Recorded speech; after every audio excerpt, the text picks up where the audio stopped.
Anak-anak yang terkasih, selamat pagi, salam sehat serta salam sejahtera untuk kita semua. Pagi ini kita akan belajar tentang ungkapan syukur tokoh-tokoh perjanjian lama. Ungkapan syukur bangsa Israel tidak terlepas dari Musa yang telah memimpin mereka keluar dari Mesir. Ungkapan syukur tokoh-tokoh perjanjian lama itu antara lain adalah Musa dan Daud.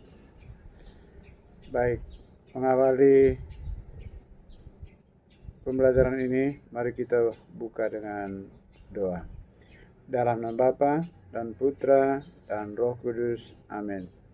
Allah Bapa yang Maha Baik, ajarilah kami untuk mampu bersyukur, mensyukuri kebaikan-Mu karena telah menciptakan kami. Bersyukur karena Engkau mengasihani kami.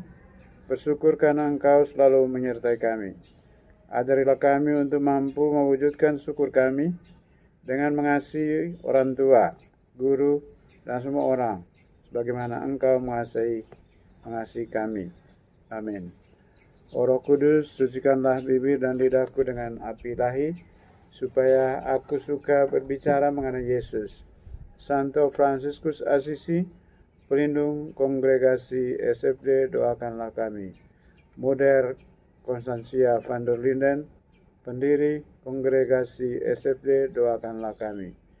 Santa Maria, pelindung sekolah kami, doakanlah kami.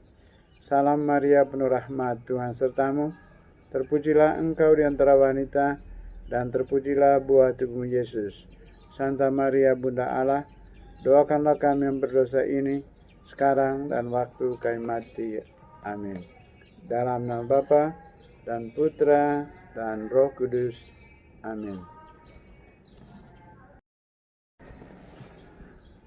Baik, selanjutnya kita akan mendengarkan bacaan kitab suci yang diambil dari kitab Keluaran bab 12 ayat 1 sampai 12 tentang upacara syukur dalam agama Yahudi. Berfirmanlah Tuhan kepada Musa dan Harun di tanah Mesir. Bulan inilah akan menjadi permulaan segala bulan bagimu. Itu akan menjadi bulan pertama bagimu tiap tahun. Katakanlah kepada segenap jemaah Israel, pada tanggal 10 bulan ini, diambillah oleh masing-masing seekor anak domba, menurut kaum keluarga, seekor anak domba untuk tiap-tiap rumah tangga. Tetapi jika rumah tangga itu terlalu kecil jumlahnya untuk mengambil seekor anak domba, maka ia bersama-sama dengan tetangganya yang terdekat ke rumahnya haruslah mengambil seekor. Menurut jumlah jiwa tentang anak domba itu, kamu buatlah perkiraan menurut keperluan tiap-tiap orang. Anak domba itu harus jantan, tidak bercela, berumur setahun. Kamu boleh ambil domba atau kambing. Kamu harus mengurungnya sampai hari yang ke-14 bulan ini. Lalu seluruh jemaah Israel yang berkumpul harus menyembelihnya pada waktu senja. Kemudian dari darahnya haruslah diambil sedikit dan dibubuhkan pada kedua tiang pintu dan pada ambang atas, pada rumah-rumah di mana orang memakannya. Dagingnya harus dimakan mereka pada malam itu juga. Yang dipanggang, mereka harus makan dengan roti yang tidak beragi beserta sayur pahit. Janganlah kamu memakannya mentah atau direbus dalam air, hanya dipanggang di api, lengkap dengan kepalanya dan betisnya dan isi perutnya. Janganlah kamu tinggalkan apa-apa dari daging itu sampai pagi. Apa yang tinggal sampai pagi kamu bakarlah habis dengan api. Dan beginilah kamu memakannya. pinggangmu berikat, kasut pada kakimu dan tongkat di tanganmu. Buru-burulah kamu memakannya, itulah Paskah bagi Tuhan.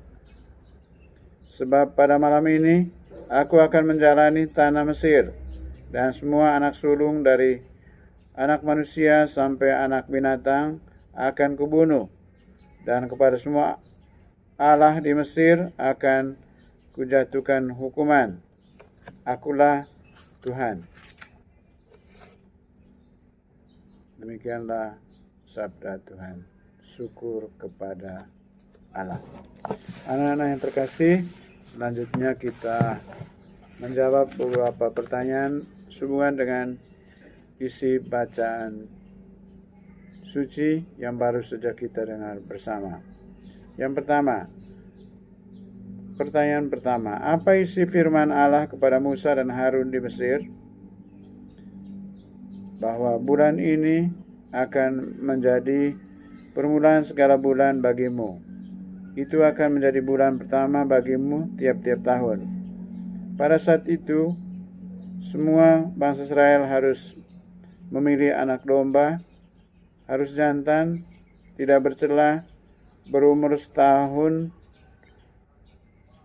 boleh mengambil domba atau kambing dan seterusnya. Pertanyaan yang kedua, bagaimana ciri-ciri domba yang harus diambil oleh masing-masing keluarga?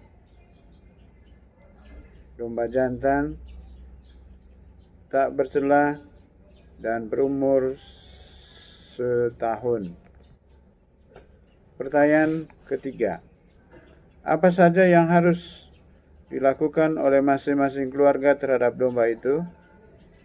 Domba itu disembelih pada senja hari dan darahnya dibubuhkan pada kedua tiang pintu dan pada ambang atas rumah-rumah orang Israel yang memakan dagingnya.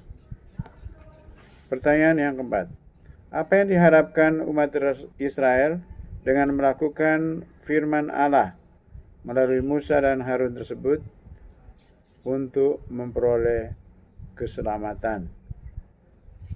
Pertanyaan yang kelima, pesan apa yang bisa kita ambil dari kutipan kitab suci tersebut? Kita harus setia mendengarkan firman Tuhan dan mewujudkannya dalam hidup, dan kita akan memperoleh keselamatan dari Allah. Anak-anak yang terkasih, firman Tuhan kepada Musa dan Harun di tanah Mesir adalah bahwa bulan ini akan menjadi permulaan segala bulan bagimu. Itu akan menjadi bulan pertama bagimu tiap-tiap tahun. Pada saat itu semua bangsa Israel harus memilih anak domba, harus jantan, tidak bercela, dan berumur setahun.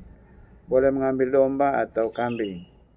Domba itu harus dikurung sampai hari ke-14. Dan pada waktu senja domba itu harus disembelih dan darahnya dibubuhkan pada kedua tiang pintu dan pada ambang atas rumah-rumah orang Israel yang memakan dagingnya. Bagi umat Israel yang melaksanakan perintah Musa dan Harun sesuai dengan firman Allah akan memperoleh keselamatan. Semua anak sulung pada waktu itu akan mati jika mereka tidak menurut pada firman Tuhan. Dengan demikian, upacara yang dilakukan oleh bangsa Israel di Mesir waktu itu dilaksanakan atas perintah Tuhan, dan bagi mereka yang melaksanakannya akan memperoleh keselamatan. Baik anak-anak, mari kita tutup pelajaran kita pagi ini dengan berdoa. Dalam nama Bapa dan Putra dan Roh Kudus. Amin. Tuhan Bapa yang Maha Baik, terima kasih atas penyertaan-Mu, campur tangan-Mu dalam seluruh proses pembelajaran kami pagi ini tentang ucapan syukur tokoh-tokoh perjanjian lama. Semoga dengan teladan Musa dan Daud dapat menjadi teladan dan contoh hidup kami, terutama untuk tetap setia mendengarkan sabda Tuhan dan mempraktekannya dalam kehidupan sehari-hari. Demi Kristus Tuhan kami. Amin. Santa Maria, pelindung sekolah kami, doakanlah kami. Salam Maria, penuh rahmat, Tuhan sertamu. Terpujilah engkau di antara wanita, dan terpujilah buah tubuhmu Yesus. Santa Maria, Bunda Allah, doakanlah kami yang berdosa ini, sekarang dan waktu kami mati. Amin. Dalam nama Bapa dan Putra dan Roh Kudus. Amin.